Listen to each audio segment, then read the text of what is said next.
Hello, and hello again. Glad to have you aboard for this 560XL tutorial. Today we'll be looking at, talking about, experiencing the various engine instruments in the jet to include some supporting instruments that help pilots to use the C-560XL's two Pratt & Whitney 545B engines wisely and correctly. I say wisely and correctly intentionally to set expectations. These engines are powerful and provide the jet with a high thrust-to-weight ratio, and it is very easy to overspeed this aircraft. And as we demonstrated in our earlier View Me First tutorial, it's not wise to fly this aircraft like you are used to flying heavy airliners where it's fashionable to slam the throttles around. So please don't do that. Okay, engine instruments. We should first call out that the AirSim3D C-560XL has an upgraded set of glass displays for its engine instruments when compared to the mechanical ones we saw in our real jet reference we often visited at Boeing Field. We see two windows, well labeled, so I won't read them, but here are some important things to point out about this instrument. First, as with many annunciations in this aircraft, seeing anything red is bad. You have a small throttle indent instrument here, and it too will glow red. And it glows red when you over rev the engine. So in this case, pull back the ponies. By the way, you just subjected your elite passengers to high acceleration G loads designed for emergencies only. So doing this in real life can get you fired. Speed acceleration and deceleration should always be limited to a half or at the most maybe 1 G, which is roughly 10 to 20 miles per second. That's a good rule of thumb to keep in mind. Now it's important to point out, and forgive me for saying this again, we are not a heavy airliner which needs a lot of power and time to get moving. Instead, we recommend that the fashionable habit of slamming the throttle full forward on takeoff is a past habit that needs to be unlearned in this aircraft. We are small, light, and we have a 5-to-1 power-to-weight advantage, so we can accelerate pretty damn quickly, if you forgive me for the use of words to drive home that point. Okay, with that said, I think this is a good time to talk about the aircraft's auto throttle, which is only available in the augmented panel mode. To be clear, this auto throttle is totally fictitious, doesn't exist in the real aircraft, but we've provided it as a convenience in the augmented mode only. Anyway, if you do not wish to see or use it, switch to the realistic panel mode.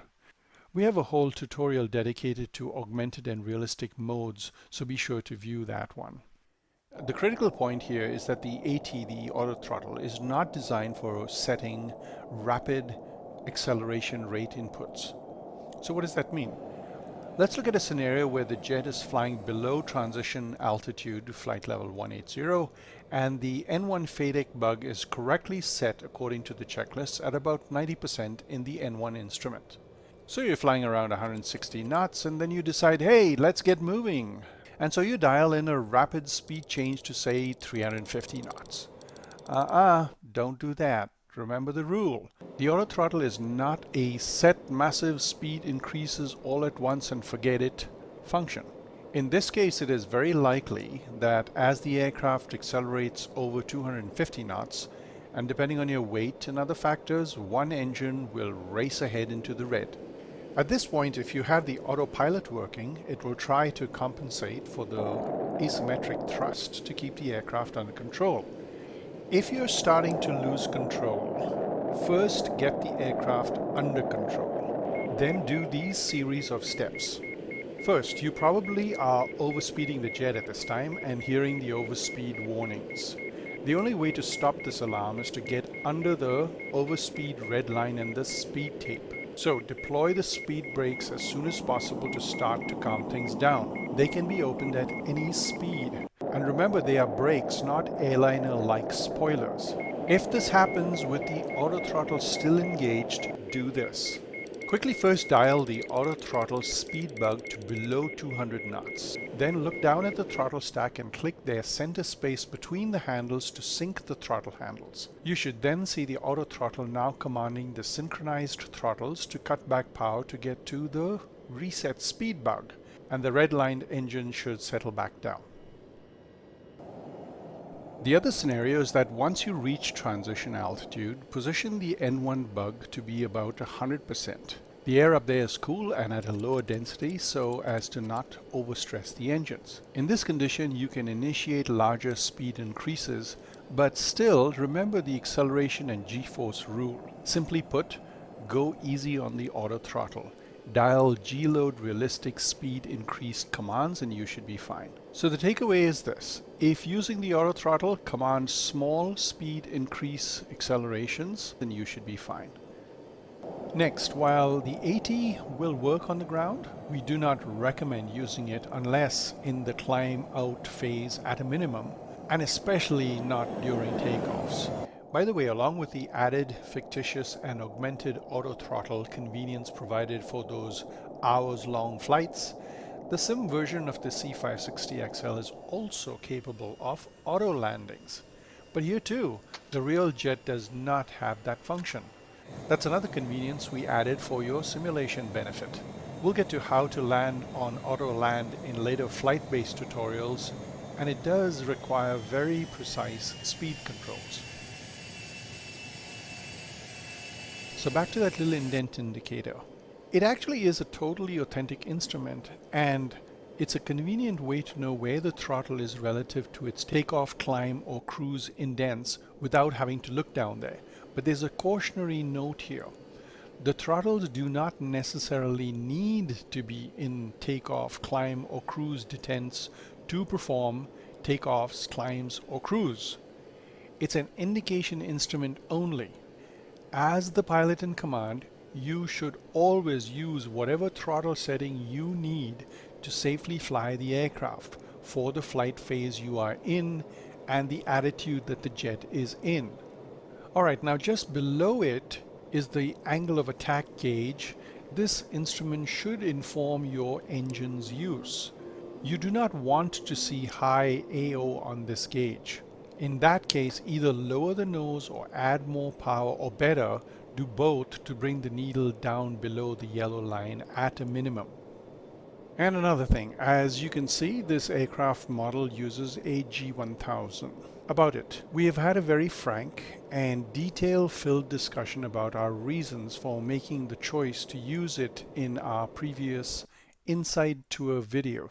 So please view that tour if you have questions about that topic. We're not going to relitigate that discussion here, and instead let's keep focused on this engine instrument tutorial. If you look down to the main panel, the G1000 instrument displays no engine instruments because we customized it and removed that. Why? Well, the 1000 uses different instrumentation scales than the aircraft custom systems do, so it would look all out of sync and folks would think there are bugs, and that's just not the case. But hold on, when you click the lower half of the MFD out, you do see some engine instruments. By the way, clicking the top half opens the PFD pop-out. Let's close that for now. So what the heck? Why display engine instruments in the pop-out and not in the object? Well, that's not a bug or us being lazy.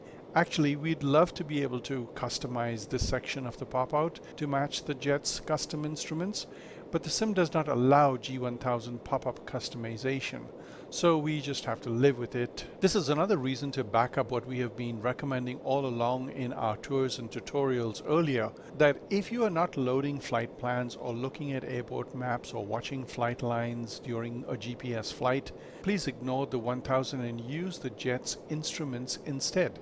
So again, please simply ignore the engine information in the G1000's engines section. Back to the engine instruments, but let's move further right to the N1 target setting dial. You use this to set the N1 target bug in the N1 RPM gauge. What this does is to set the FADEC to limit the engines from over-revving above the limit set. The checklists call for setting this bug, and it should be set to between 80 and 90, the 80 and 90% mark. to serve as a visual reference for how much throttle you should be using, and don't go over that limit. And notice something about the engine instrument markings itself. You'll notice that the amounts are not equally distributed across the whole gauge, and that's the way the real one works too. Getting the throttle indicator to the halfway mark on that gauge is 90% RPM, not 50% RPM. It's not in the middle just because it's 50%, so be mindful of that. Also, pilots like to refer to the straight rule to what happens when all is normal at cruise and Mach. What else? Yes, during starts, please use the checklist guidance to know what normal ITT and N1 look like when you are introducing fuel and their normal idle state. We cover and show all of that in previous cold and dark tutorials anyway. Also, and generally, you should have engine ignition on for takeoff, bad weather, and landing phases. That's all in the checklist, so follow them please. We have a separate tutorial dedicated to checklist use too. On the right side, the most important gauge actually is on the extreme right, the fuel quantity gauges. Obviously, be sure to have loaded enough fuel with reserves for the duration of the flight that you've planned. And more importantly, pay close attention to the balance of the fuel in both tanks. Imbalances can lead to all sorts of trim and flight safety issues, and can also be caused by certain engine or system failures. Refer to the upfront annunciators when you see those, but most often imbalances result from running the APU for lengths of time, and it uses fuel from the right or starboard tank only. And we've covered how to correct that condition by using crossfeed in a previous weights and balances tutorial.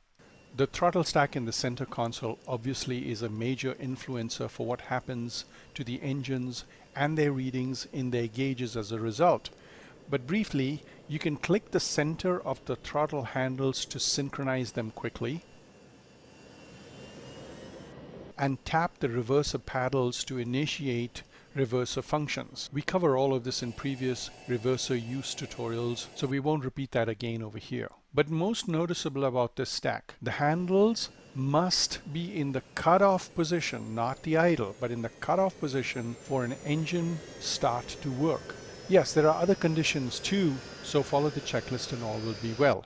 But it's worth noting here that some people who have hardware get stuck in the idle position and they don't realize it's not in the cutoff, and then engine starts don't work for them. So be sure that the engine handles are in the cutoff all the way back.